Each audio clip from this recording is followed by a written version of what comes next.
देवियों और सज्जनों, जगदीश सोशल मीडिया नेटवर्क में आप सभी का दिल से स्वागत। प्रतिदिन के अनुसार प्रस्तुत करते हैं स्वामी वासुदेवानंद जी सरस्वती इनके अमृतमय वाणी द्वारा विष्णु सहस्त्र नाम प्रवचन। प्रथम नमन आपको। जय गुरुदेव। श्री विष्णु सहस्त्रनाम ज्ञान यज्ञ प्रवचन क्रमांक 307, श्लोक क्रमांक 45 और नाम क्रमांक 291। ओम त्र्यंबकं यजामहे सुगंधिं पुष्टिवर्धनम् उर्वारुकमिव बन्धनान् मृत्युर्मुक्षीयमामृतात्। समस्तजनकल्याणे निरतं करुणामयं नमामि चिन्मयं देवं सद्गुरुं ब्रह्मविद्वरम्।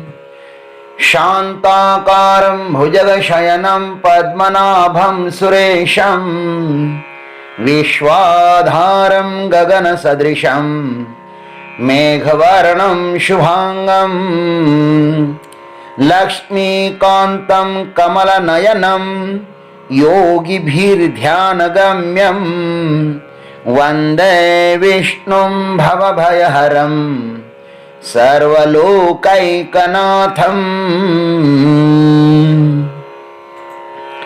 श्लोक क्रमांक 45।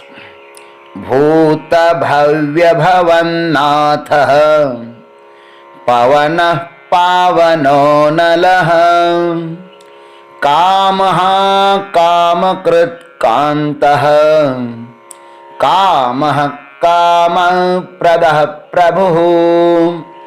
ओम पवनाय नमः। ओम तत्सत्।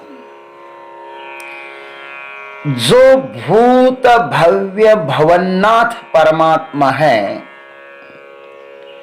वही सबको अपने जैसा पवित्र कर सकता है। इसलिए यहां पे भीष्म पितामह जी महाराज भगवान को पवन नाम से संबोधित करते हैं। पवन का अर्थ है पवित्र करने वाला। पवतः इति पवनः। और भगवान ने कहा भी है पवनः पवताम अस्मि। पवित्र करते हैं इसलिए पवन है। गीता में भगवान का वचन है कि पवित्र करने वालों में मैं पवन हूं। प्रिंग पवने, इस धातु से पवन शब्द बनता है। पवित्र करना उसका अर्थ है। भगवान वायु के रूप में सबको पवित्र करते हैं। हमारे भीतर और बाहर वायु के रूप में वही भरा हुआ है। हमारे भीतर किन रूप में वो परमात्मा है? प्राण, अपान, उदान, समान, व्यान, नाग, कूर्म, कृकल, धनंजय, देवदत्त, इन 10 प्राणों के रूप में वह सतत कार्यरत है। वह अपना काम कर रहा है। उन्हें अपना काम करने के लिए अपनी कोई जरूरत पड़ती ही नहीं है। कर रहा है, दिन रात हमारी सेवा कर रहा है परमात्मा हमारे भीतर बैठकर। और वह बाहर अनिल, समीर, वायु, गंधवाह, मातरिश्वा आदि के रूप में विराजमान है। वह हमारे अंतर्बाह्य भरा हुआ है। वायु का मूल रूप पवित्र ही है, किंतु हम प्रदूषण करके उसे प्रदूषित कर रहे हैं। वायु हमें जीवन भी देता है और मौत भी। जब तक शरीर में वायु है तब तक यह पवित्र है और वायु के निकल जाते ही यह शरीर अपवित्र हो जाता है। आचार्य भजगोविंदम स्तोत्र में लिखते हैं, यावत् पवनो निवसति देहे तावत् पृच्छति कुशलम गेहे गतिवति वायु देहा पाए भार्या बिभ्यति तस्मिन काये। जब तक इस देह में पवन है तब तक ही लोग कुशल पूछते हैं घर में। एक बार इस देह में से पवन निकल जाए ना महाराज, तो पत्नी भी उस काया को देख करके भयभीत हो जाती है। औरों की तो बात छोड़ दो, इस देह का मूल्य तब तक ही है जब तक इसमें वायु का वास्तव्य है। जब तक वायु है तब तक जीवन है। वायु के बिना जीवन असंभव ही है। वायु के कारण ये जीवन है। वायु ही इसका संगोपन करता है और अंत में वायु में ही यह विसर्जित भी होता है। वायु का गुण स्पर्श है और स्पर्श के रूप में भगवान हमें सदैव आनंद से भर देते हैं। शरीर में जितना अधिक वायु खेलता रहेगा वह उतना ही अधिक स्वस्थ रहता है। इसलिए तो हमारे यहां प्राणायाम करने की सुविधा हमारे संतों ने बताई है। शरीर में अधिकतर रोग वायु के प्रदूषित होने के कारण ही होते हैं। योगासन का अर्थ ही है कि जो हमारे शरीर में वायु को नृत्य करने का अवसर दे। योगासन करने वाले के शरीर में दैहिक रोग निवास नहीं करते हैं। किसी ने एक संत को कहा कि महाराज जी, हनुमान जी आज भी जीवंत है, इसका प्रमाण क्या है? संत ने हंस करके उत्तर दिया कि भाई, श्री राम जी के राज में पिता से पहले पुत्र कभी मरता नहीं है और हनुमान जी जो है ना वो वायु के पुत्र हैं।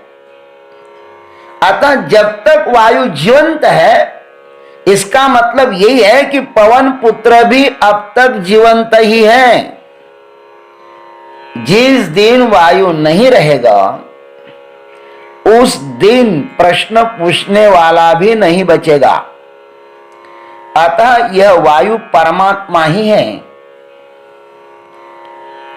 हमें इसका सदैव ध्यान स्मरण करना चाहिए।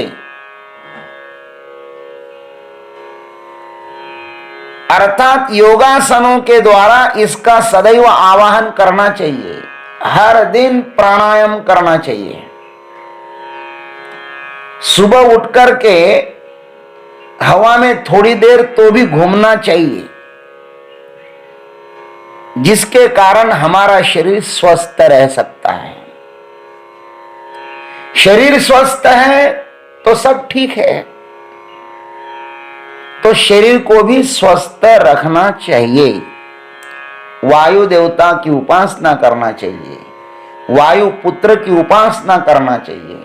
अतुलित बलधामम हेम शैलाभ देहम दनुज वन कृशानुम ज्ञानी नाम अग्रगण्यम सकल गुण निधानम वानराणामधीशम रघुपति प्रिय भक्तम वात जातम नमामि। हर दिन एक बार तो भी हनुमान चालीसा पढ़ना ही चाहिए। हनुमान चालीसा पढ़ने से हमारे ऊपर आने वाले सब विघ्न दूर हो जाते हैं, क्योंकि जहां हनुमान जी है ना वहां पे रोग, दुख, राक्षस वृत्तियां ये नजदीक नहीं आती है। निकट न आवे, भूत पिशाच निकट न आवे, ये सब भाग जाते हैं महाराज। इसलिए हनुमान चालीसा हर दिन पढ़ना चाहिए। ओम तत्सत। जय गुरुदेव, जय जगदीश्वर, जय जय महाकाल। अभी आप सुन रहे थे स्वामी वासुदेवानंद जी सरस्वती इनके अमृतमय वाणी द्वारा विष्णु सहस्त्र नाम ज्ञान यज्ञ प्रवचन का अगला भाग लेकर कल सुबह फिर उपस्थित होंगे। हरिओम।